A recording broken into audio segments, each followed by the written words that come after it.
jejen borte ganka gatkin ganka wedien ganka dorin ganka menkin ko ngaje je gwana no bumke jen goro jen oben warba kanak silently without their voice being heard by the world. So na mo mulet kirma yadi da dara kulo okay yenwo goro jen obo ko rwani bo kon kanywa ko ki goro jen obe media ne be ka silent ko cha bunga je mandana to ka ground.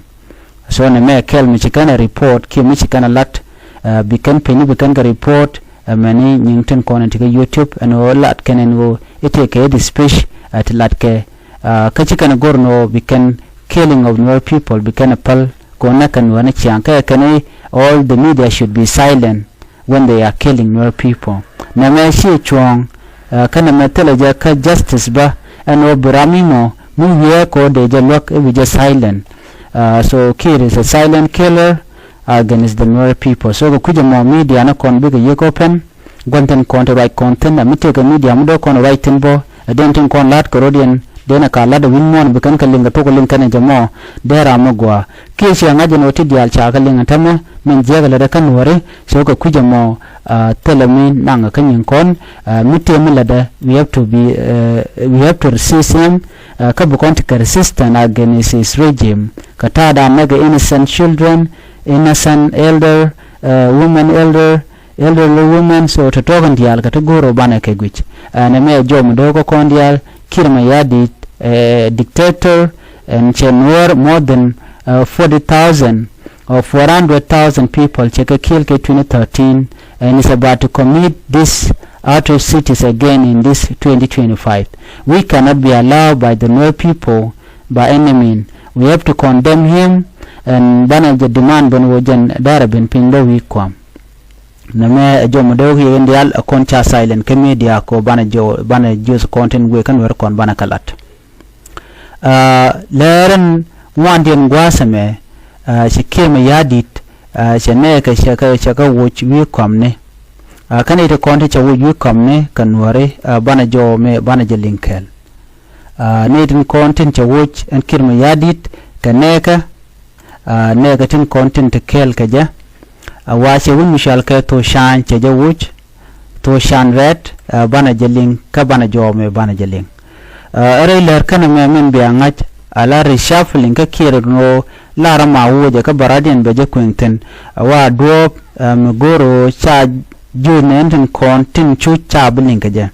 ba no mun ramulo yal kaja be jugono lanu mu jega me iyo chira mo che je buloko be gujeno baje wuji immediately mike tok da shejelab to shan red jen ramkel milet ke kirma yadit chi president sepa kir je wuch ke che to shan red che je wuch wi kwamde jen to shan poinde advisor national security affair ka che je wuch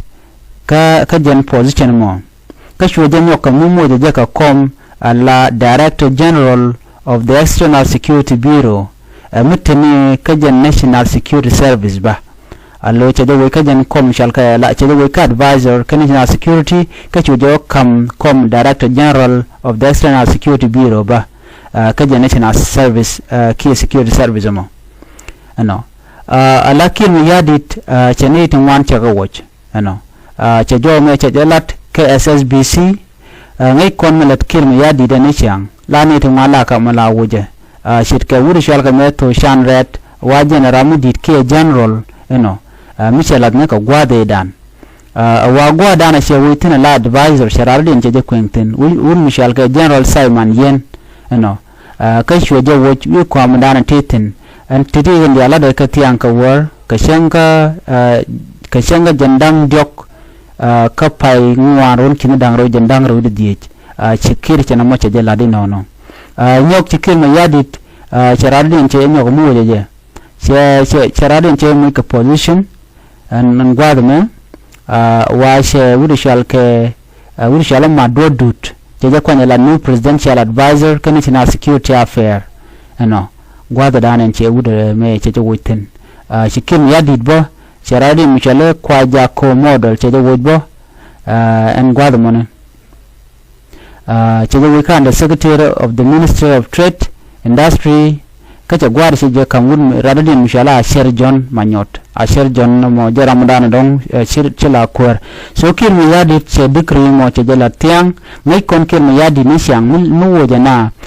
changa jok chirana nang de ji wo je wal ka de ji wo de ji nyoko de ji kwan wal ka yo ko run wang de ji wo